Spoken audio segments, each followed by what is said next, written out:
अस्सलाम वालेकुम dear student. आज की इस वीडियो के अंदर हम जो है वो क्वेश्चन रीड आउट करेंगे class first year lesson number 3 dark they were and golden eye के most short question read out कर रहे थे। अक्सर बच्चे जब एग्ज़ाम के अंदर क्वेश्चन आते हैं ना तो वो परेशान हो जाते हैं ये कहाँ से आ गए, क्योंकि उन्होंने रट्टा मारा होता है टेक्स्ट बुक से जो है वो। तो अक्सर जो है वो आउट ऑफ सिलेबस भी आ जाते हैं, तो उसके लिए आपने ये याद कर लेने ताकि तैयारी आपकी अच्छी हो जाए। ठीक है जी। 31 से आज तकरीबन 44 हम जो है वो कंप्लीट करेंगे इस वीडियो के अंदर। तो लेट स्टार्ट, शुरू करते हैं। Why did Harry not eat food broad by his wife? Harry ने अपनी बीवी का लाया हुआ खाना क्यों ना खाया?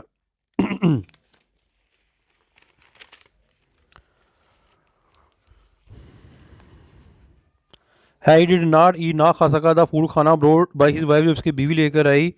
ही did not want to eat the food, वो ना खा सका खाना ऑफ देयर गार्डन, बाग से, ऑन द मार्च, मार्च के। ही डिक्लेयर, ऐलान किया, that he would eat food, वो खुराक खाएगा, which they had brought from the earth, जो वो ज़मीन से लाए थे। What did Harry do and what was other behaviour with him? Harry ने क्या किया और इसके साथ दूसरों का क्या रवैया था? एट लास्ट, आखिरकार हैरी इंटर, दाखिल हो गया, the metal shop and set to his work to build the rocket. आखिरकार हैरी धात की दुकान में दाखिल हुआ और रॉकेट बनाने के लिए काम में लग गया। Other stood there idle and gossiping in a low voice, दूसरे वहाँ यूं ही खड़े रहे और बहुत धीमी आवाज़ में गपशप लगा रहे थे। होएवर, अलबत्ता, every now and then they give him a helping hand on lifting something, ताहम वो कभी कभी उसे किसी चीज़ को उठाने में मदद करते थे। How did Harry convince his wife about building rocket? Harry ने अपनी बीवी को रॉकेट बनाने के मुताल्लिक किस तरह कन्वेंस किया, कायल किया? His wife doubt if he would be able to build the rocket, इसकी बीवी को शक हुआ कि आया वो रॉकेट बना लेगा। He assured her that he had a lot of experience in metal work and once he started his work, इसने उसे यकीन दिलाया कि उसे धाती काम का काफ़ी तजर्बा है। ठीक है। अदर वुड हेल्प हिम, और जबकि उसने काम शुरू कर दिया दूसरे लोग इसकी मदद करेंगे। How did summer affect their life? मौसम गर्मा इनकी ज़िंदगी पर कैसे असरअंदाज हुआ? The summer season badly affected, बुरा असर डाला, देयर लाइफ इनकी ज़िंदगी पर। The canals and meadow were burn dry, नहरें और सब्जाजात झुलस कर खुश्क हो गए थे। द एम्प्टी हाउसेज, खाली जो है वो घर, कंप्लीट मुकम्मल तौर पर, went out of shape and the rocket frame आंसू बिगन टू ट्रस्ट, रॉकेट का फ्रेम भी जंग लुदा होने लगा था। What change did autumn bring about? मौसम खजा क्या तब्दीली लाया? The autumn was too calm and quiet, मौसम खजा भी सुकून और खामोश था। No active of life was to be seen anywhere, किसी भी जगह पर ज़िंदगी की कोई सरगर्मी नज़र नहीं आ रही थी।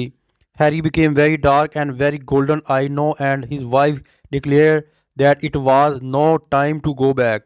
अब हैरी का रंग काफ़ी स्याह और इसकी आंखें सुनहरी रंग की थीं और इसकी बीवी ने ऐलान कर दिया कि अब वापस जाने का वक्त है। What was the only activity of life in the marble villa? संगे मारमर की कोठी में जिंदगी अकलौती सरगर्मी कौन सी थी? ये नहीं करना, छोड़ दें इसके जो इतने यानी कि जो है वो नहीं ना, वो लग रहे क्वेश्चन, उनको नहीं हमने करना। What did Harry and his wife utter when they saw the earth settlement in the low valley? हैरी और उसकी बीवी ने क्या कहा जब उन्होंने नीचे वादी में ज़मीनी वादी को देखा? When Harry looked at the earth settlement, जब हैरी ने नीचे वादी में देखा, इन the low valley, he uttered that the house were very old and, उसने देखा कि मकानात बड़े अजीब और जो है वो बड़े यानी कि मजाका खेज। हिज वाइफ, इसकी बीवी, आल्सो क्लियर, ऐलान किया, that these were ugly people and she was glad that they had gone, इसकी बीवी ने यह भी कहा कि ये लोग बदनमा थे और उसे खुशी है कि वो लोग जा चुके थे। What change did Harry and his wife find in their bodies? Harry और इसकी बीवी ने अपने जिस्मों की कौन सी तब्दीली देखी? When Harry and his wife, लोग देखा, एट ईच अदर, एक दूसरे को, दे वर, वो बड़े यानी कि जो है वो चौंक गए।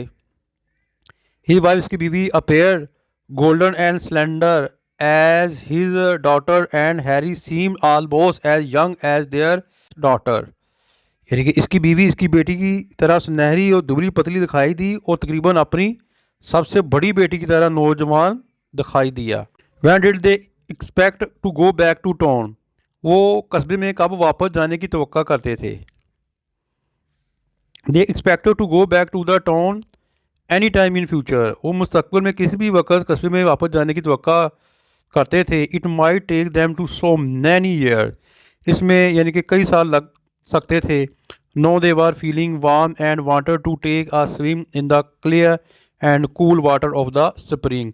अब वो गर्मी महसूस कर रहे थे और अपने और चश्मे के साथ ठंडे पानी में तैरना चाहते थे।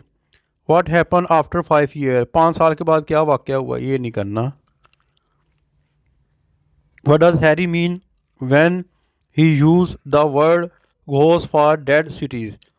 यानी क्या हुआ जब हैरी ने लफ्ज़ इस्तेमाल किया भूत जो मुर्दा जो है वो शहर के लिए शहरों के लिए। द मार्टन मरीक सिटी शहर वार एक वीरान थे यानी कि कोई भी बंदा वहाँ ना हो। नो वन लिव देयर कोई भी वहाँ नहीं था। दिस डेड सिटी ये मुर्दा जो है वो शहर had some sort of ghost in them यानी कि इनमें कुछ किस्म के भूत थे। This was the ghost of memory ये यादों के यानी कि भूत थे। भूत वगैरह नहीं थे लेकिन वो वैसे खौफ की लामत है यहाँ दी हुई। What did the rocket man find there in the town? रॉकेट वाले आदमियों ने कस्बे में क्या देखा? द रॉकेट मैन रॉकेट वाले आदमी ने सर्च तलाश किया द हिल चटाने एंड फाउंड पाया द नेटिव लाइफ देयर वहाँ जो है मुकामी ज़िंदगी देखी। आगे जी could the rocket man learn anything about the earth settlement? क्या रॉकेट वाले लोग ज़मीनी आबादी के बारे में कुछ मालूम कर सकते? द रॉकेट मैन रॉकेट वाले लोग could not get any information about the अर्थ ना हासिल कर सके जो है वो ज़मीन के बारे में कुछ भी मालूमात। The Martian had no notion about them मरीख लोगों को इनके बारे में कोई तसव्वुर नहीं था। They might have fallen a prey to plague or some other calamity but they could not solve the mystery. यानी कि वो कह रहा है कि यहाँ हो सकता है कि वहाँ ताउन या किसी दूसरी आफत का शिकार हो गए हों लेकिन वो इस मामले को हल ना कर सके इस मामले को। Why did mister Bittering break the mirror of Sam? Mister Bittering Harry ने शाम का आईना क्यों तोड़ दिया? हैरी बिकेम ब्लैक हो गया सा slender tall and golden eye. He was very upset दास था ओवर हिज चेंज टू दिल्ली पर कंडीशन हालत पर। He broke the mirror of Sam because he could not see his eyes turning from the blue to gold. इसने शाम का आईना इसलिए तोड़ दिया क्योंकि वो अपनी आंखों को नीली से तब्दील होकर जर्द होते हुए नहीं देख सकता था। What is the moral lesson of the story? ये इंपॉर्टेंट है जी। The moral lesson of the story is that war is a great evil. कहानी का अखलाकी सबक यह है कि जंग एक बड़ी बुराई है। It forces man to leave his home and country. ये इंसान को अपना घर और वतन छोड़ने पर मजबूर करती है। What will happen to man in other countries और प्लानट्स इज़ अ मिस्ट्री। दूसरे तुम्हारा या सियारों पर इंसान के साथ क्या सलूक होगा ये एक राज है। So we should try our best to avoid war. इसलिए हमें जंग से बचने के लिए अपनी पूरी कोशिश करनी चाहिए। ये तो थे बेटा जो है वो short question lesson number 3 dark they were golden आज के आज कंप्लीट हो गए। इंशाल्लाह ताला नेक्स्ट वीडियो में हम नेक्स्ट क्वेश्चन रीड करेंगे। उस वक्त तक अपनी दुआ में याद रखिएगा। फ़ी मानिल्लाह। अस्सलाम वालेकुम।